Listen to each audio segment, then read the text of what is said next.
E quanto ao Holodomor? Ah, o Holodomor, então. A diferença entre tu querer provocar a fome contra a fome ser o resultado de uma série de condições de violência.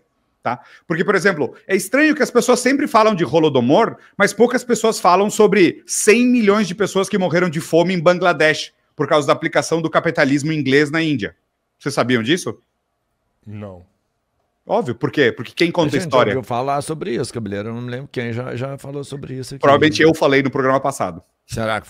isso não é coisa nova pra mim, não. Isso aí já tem... Pode ser. Mas então, cara, essa história do Holodomor também é uma baita bobagem, velho. Na hora que tu for entrar nos indicadores históricos e os motivos históricos, tu entende, pô, a Ucrânia sempre foi a fábrica de grãos da Europa, eles produziam, tinham terras, quem tava lá, quem controlava, quem mandou. Inclusive, Lenin cometeu um erro histórico de permitir a independência da Ucrânia da União Soviética, que é uma coisa que, inclusive, marxistas criticam sobre o direito de secessão que o Lenin fez, que foi um erro histórico. Mas, cara, de novo, é fácil falar, mas daí na hora que tu entra nos detalhes para desmontar a mentira, fica mais complicado, sabe? Mas do outro lado da história, as pessoas não sabem que, quando o capitalismo chega na Índia, eles cortam as mãos das mulheres para não ter competição no mercado de tecidos e matam de fome 100 milhões de pessoas e produzem gangues de canibais na Índia que comiam os filhos dos vizinhos para sobreviver. E isso tem Fala sério. Velho, pega aí, cara, entra na internet, meu. Vai ver famintos em Bangladesh.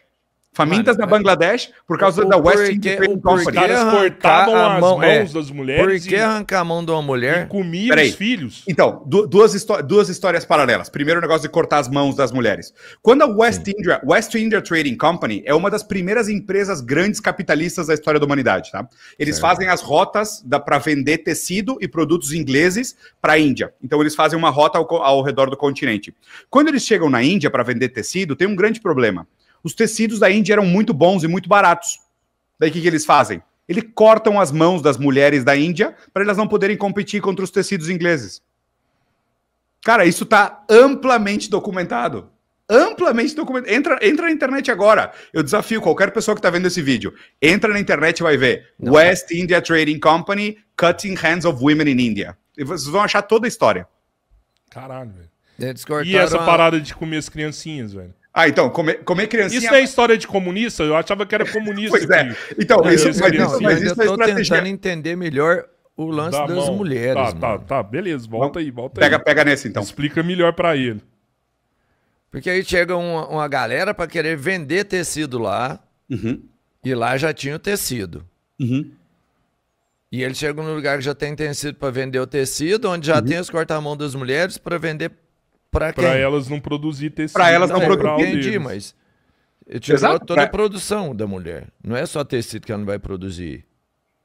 Não, cara. Virou uma despesa a mais ali dentro. Mas não eles tem uma lógica de venda nisso. Eles não pensam assim. Esse é um dos exemplos que desmentem a ideia do livre mercado, tá? Historicamente, nunca existiu um livre mercado e nunca vai existir. O mercado sempre é manipulado por forças. Então, esse é um exemplo, mas eu te dou um exemplo mais contextual, um pouco mais recente. A Amazon, quando ela entra no mercado das fraldas nos Estados Unidos, tem um problema. Tem uma página muito grande chamada Diapers.com. Diapers.com vendia praticamente 80% das fraldas que se vendiam online. E a Amazon queria esse mercado. Então a Amazon ofereceu $200 milhões para comprar a marca Diapers.com. E o cara da Diapers odiava o Jeff Bezos. Falou, não vou vender. Não vou vender. Daí, o que a Amazon faz? A Amazon pega os $200 milhões que eles iam usar para comprar a marca e fazem desconto nas fraldas durante 2 anos para quebrar o cara do Diapers.com. Na hora que o cara da Diapers.com quebra, porque o outro lado tinha um desconto subsidiado, ele não tem como sobreviver, a marca Diapers.com termina, a Amazon ganha o mercado e aumenta o preço para recuperar os $200 milhões de desconto que eles tinham dado. Fato real, não duvido de nada disso. Tá? Isso aí acontece a cada minuto em todos os lugares do mundo. Esse é o livre mercado. Outro fato é arrancar a mão do cara que fazia as fraldas lá, velho. Cara, nossa, esse tem outro, esse das mãos tem outro precedente histórico do caralho. Vocês já ouviram falar do rei Leopoldo? Um cara que era Dinamarca? Não, um país nórdico, acho que é Dinamarca, que ele tinha colônias no Congo, não sei se vocês já ouviram falar disso. Não. Então, ele castigava os escravos que não chegavam às cotas de produção, cortando a mão dos escravos, tá? Então, tu não chegava na cota uma vez, ele cortava uma mão. Daí tu não chegava na cota uma vez, para não perder a outra mão, ele cortava uma mão do teu filho. E até... Cara, juro, é bizarro. Tipo, vão investigar as histórias do rei Leopoldo. Meu, é uma criminal. Assim, ó, é estranho porque Walter Benjamin falava, né? Quem conta a história são os ganhadores. Mas a gente nunca vai conhecer a história real até reivindicar os perdedores. Então, a história da humanidade tá cheio desses exemplos grotescos, violentos e brutais. Bélgica, os caras estão falando então aqui. Quem come criancinhas, Bélgica, quem come criancinhas é o capitalismo, não é o comunismo. Não é que o capitalismo come... Tá, o capitalismo como sistema come, porque ele se alimenta do humano. Até por isso que eu chamo as pessoas de capital humano. O capitalismo se alimenta das pessoas, isso é verdade. Mas não é o capitalista que come criancinhas. O capitalismo, ele se alimenta do humano porque para o capitalismo, o humano é um recurso a mais, sabe? Mas o humano para o capitalismo, ele não é um fim, ele é um meio. Né? As empresas têm sempre um setor de capital humano, de recursos humanos. Né? É estranho a gente se identificar com o título de recurso humano. O objetivo da nossa vida na Terra não é a vida humana como um fim, não como um meio. Né? Quando realmente o capitalismo ele transforma o humano num meio, não num fim. Porque o fim do capitalismo é o lucro, nunca é o humano. O capitalismo não é um sistema desenhado para maximizar o bem-estar do humano. O capitalismo é um sistema desenhado para maximizar a produção do capital como um fim em si mesmo. Mas o humano é um meio para o fim. Muito louco. Mas eles falam que foi o capitalismo que tirou milhões de pessoas da fome, né? Então, aí tem um detalhe. Essa gráfica ela ficou super famosa por culpa do Bill Gates, né, que ele falava do World in Data. E eles criaram um livro onde tem uma série de gráficos assim lindíssimos, feito pelos bancos internacionais, mostrando como o mundo, depois dos anos 70, tinha ficado incrível. Só que na hora que tu tira a China dessa gráfica, a gráfica despenca.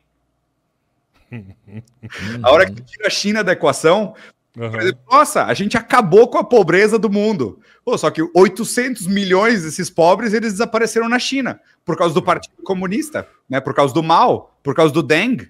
Né? Que interessante. Daí tu tira esses 700, 800 milhões de chineses da gráfica e a gráfica fica quase igual. O capitalismo resolveu o problema. Pô, e da onde que nasce essa história de que comunista come criancinha? Eu não faço ideia. Você sabe?